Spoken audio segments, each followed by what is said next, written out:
All right, guys, this is part 2 of the Fire and Ice series of Woods and Words. My name is Jet. If you're new, please subscribe, hit that like button, spread the word. We Christians got to stick together. Let's talk about the Bible. Let's do some farm work, some tractor work, some chainsaw work. Let's do some foot hunting, fishing, kayaking. Let's do it. He's my kind of guy, man. He kind of redneck, country boy, wild dude. And he hooks up. He says, I'll give it a shot. It's a 1-ton. Keep in mind, trying to pull another huge truck and camper. Now, he's going to go down this grade now, right? He later told me he slid part of the way down this grade. I don't think it fazed him too much, but he did it. Luckily, and we get to the campground and talk to the camp people. The fire SUV that showed up too, training. I want to say what his position was. I think he was in training. I know he did live fire training. I've got his card somewhere, nice guy. He gave us a ride in his SUV, me, the wife, kid, and the dog, because it's a mile away, and just trying to take care of the situation, get the road cleared up, the traffic continue on, get us out of the way. Well, we had to have a ride, or for safety. And they are there to protect and serve along with the police. Thank you, fire, police, EMS, all you guys. EMS didn't show up on this run. Anyway, I'm going to try to speed this up. So we get there. Luckily, it's a pull-through campsite. So literally, I had the tow truck stop right there where I could hook up the sewer, water, and electric. Fast forward, so the whole time I want y'all to know, okay, I got a little frustrated when my truck was on fire. I was quickly, whatever it is, what it is. We stayed through this whole thing. I'm telling you, we stayed calm. We stayed prayerful, okay, and gave thanks the whole time. More we disappointed, and it rained pretty much the whole weekend. We had probably 6 hours, something like that, in 3 days of sunlight. And when it come out, we walked and rode and went to the beach twice, shortly. Because I wanted to do it for my wife and my son. I wanted them to have a good time. I mean, it is what it is. So we made the best of it. But me and my wife both, and we had a right to bicker, I guess, but we didn't. I mean, when I was upset or frustrated, she was picking me up. She was down, I picked her up, and that's what you should do. That's what you should do. And you should constantly read the Bible at times. I didn't do a whole lot of Bible reading down there. I mean, seemed like we was busy, but we did a lot of praying. But I'll tell you this. So that evening, okay, I can't remember the whole weather that day. It was cloudy, I guess rain off and on, but we didn't know there was a big storm coming. We knew it was going to be rain in the forecast, but we already had this trip booked. Figured, hey, that's Florida, Alabama weather, right? And just deal with it. 3:30 in the morning, we're asleep. We wake up to the camper shaking. I mean, shaking. 70-mile-per-hour winds. And it started hailing like it was. The campers aren't built great, guys.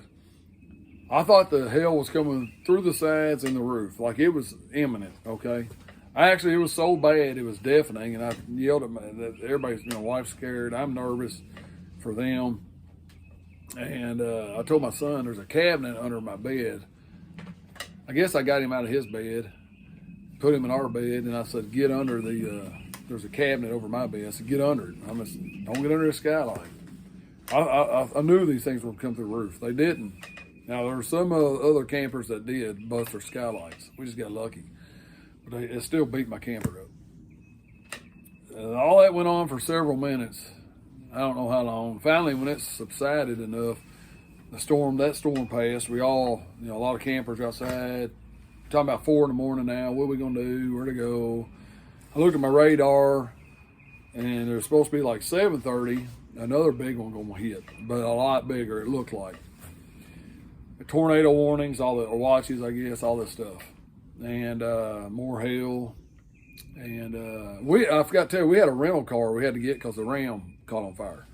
rental car now was white and looked like a golf ball. If you've ever played golf or seen a golf ball with divots in it, that's what it looked like. So did my Ram, and so did my camper. And so we're just like, boom, boom, boom. You know, the hits keep coming, man. So, all right, we're not going to stay in this camper in a storm. I called dispatch, non-emergency, and I was like, where should I go? They didn't know. He suggested what I already knew, like find somewhere. Talked to one of the campers. They said, hey, we found a parking garage down here. And that's a bunch of us went to this parking garage, concrete. And I parked under one of those columns in there in case we had a collapse. You know, maybe at least that would protect us. It's predicted 100-mile-per-hour winds. I don't know what it came out to be, but it was some pretty strong winds. I kept walking my dog around, and at times I had to get back in the car because it was just debris blowing everywhere. So we ride that storm out. I think it might not have been as bad as it's supposed to be. Although some of the campers I talked to at the RV parks rode it out. Some of these big, what do you call them, motor homes, whatever. They got a lot of damage, but and they were scared, and they think it was worse than the first storm. But in the park garage, my Bible keeps sliding on. I'm going to try to work out because I'm getting fat, but and different things. So back to my story. Second storm's gone. Now we just got to deal with rain the rest of the week. Hey, that's fine, right? We cannot have any more trouble. There's no way. It's impossible that anything bad could happen to us anymore. And we're at this point, we're laughing about it. Me and my wife, we're just like, this is crazy. Nobody would even believe that this much bad luck could happen to one couple in just a couple days. So it rained that whole, I guess, second day. And I think we were going to go to an indoor arcade. The sun popped out, went to the beach. And I said, we're going to the beach. Changed plans, get my son, at least he's got to see the beach. And for a couple hours.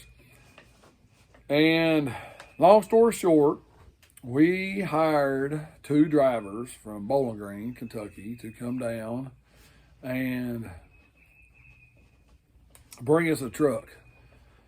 There is a 2020 Ford F-250 diesel, and I'm not joking. It blew a tire before they left Kentucky and ripped a rear fender apart.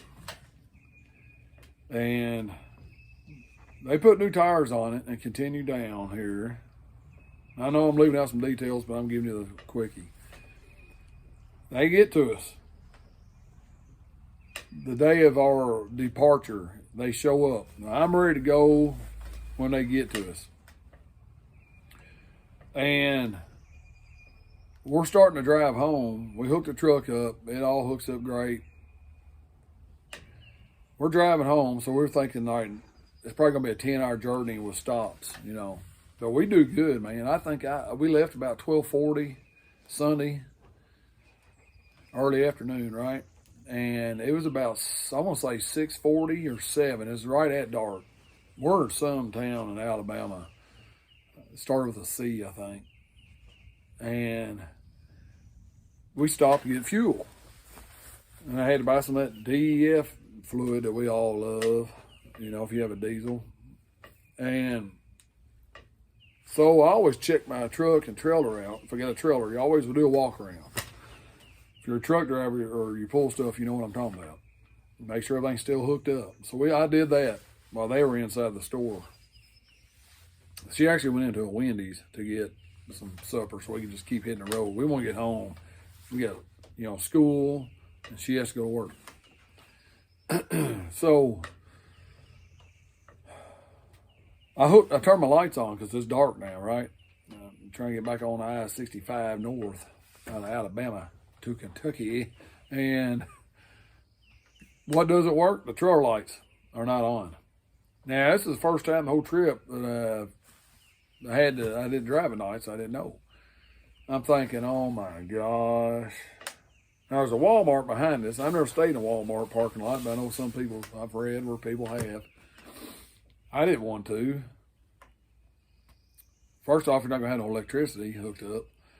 I don't have a generator on my camper. And long story short, my wife can't believe it. She comes out of Wendy's and I'm telling her, why are you looking at the truck? What's wrong? I said, no lights on the trailer. Well, she tries to convince me too that there is lights. I get in the truck. She's on the back of the camper where she should be. The signals work. The brake lights work. Emergency beacons work, but no tail lights. And I'm like, I can't drive no tail lights. It's dark. We will get killed and kill people. A semi will smash into us. Our car will smash into us. Because I'm going to go about 65. They're going to be going like 85 on Highway 65. And so I go to the Walmart and I said, just prepare mentally to stay the night here. You're probably going to be not going to work tomorrow, and boy ain't going to be going to school tomorrow. I spent 2 hours crawling under that camper, around it, under it, in it, looking at every wire I can find that has anything to do with fuses, electricity, wiring. I've actually found a broken loose yellow wire. Don't know what it went to, but I fixed it. Didn't have nothing to do with this. Had nothing to do with it. I crawl under the truck, look at the 7-pin, can't find nothing. Look under the truck hood. I'm looking at the batteries. I'm looking at anything that I can find that a non-electrician can figure out. Nothing. And I'm like, we're stuck here. Get this. 4 or 5 police, 6 police, I don't know, they roll up 50 foot from me, or 100 foot, something like that. And they arrest some dude in a Chevy pickup. Alabama police. Sheriffs. I think it's the sheriffs. Might have been both, city and sheriff. They get done arresting him. I see 2 of them talking. They're like, I'm going to go over and talk to these guys. I said, listen, here's my situation. Here's what I've been through. So you ain't going to believe me. Matter of fact, you're probably going to frisk me when I'm telling you this story, because it's going to sound so crazy that you're going to think I'm on drugs. I tell them, and they start. This one guy backs away from me because he's like, "You got some bad luck, man." I said, I know I do. This week is bad. Anything I touch, anything we touch, it's not good. So I'm like, can I drive in dark with my emergency beacons? They work. My brake lights work. My tail lights don't work, but my turn signals work. They said, yeah. I wish I asked them that 2 hours ago. So I'm like, we're gone. See ya. Take care, cops. Again, appreciate it. I know it's a hard time being a police officer, so thank you. We hit the road. I guess we'll say that was 9 to 9:30. So it's probably closer to 9. We were supposed to get home by 9:30. So we got home at 1 in the morning. But we got home, and I didn't know if we was going to make it. But we got home, and we were tired, and we still hadn't unloaded our food, and we just unloaded. I took the boy to school in the morning because he got to sleep on the way home. The wife didn't. I tried to tell her to, but she didn't. She just felt she wanted to stay up with me. Bless her heart. So we get home, and anyway, next day, unload everything. But I'm going to tell you why I'm glad that we held that we didn't get mad. I'm going to tell you why we were thankful the whole time, because we were healthy.